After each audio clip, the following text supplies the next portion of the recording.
দেখো এই যে এখন এসেছি মিষ্টি নিতে মাসির বাড়ির জন্যে। কি হচ্ছে? কোথায়? কত করে এগুলো? 15 টাকা করে দিয়ে দিন। 10টা দিয়ে দিন।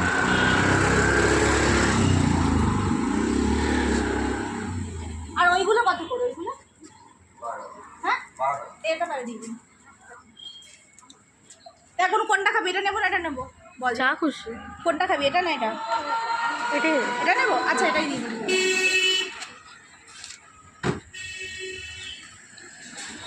চলো এখন এই যে মিষ্টি নিয়ে নিই। আমার ভিডিওর টাকায় ফার্স্ট টাইম মাসিদের জন্য। দেখা এদিকটা ঘুরিয়ে দেয় মিষ্টিগুলো।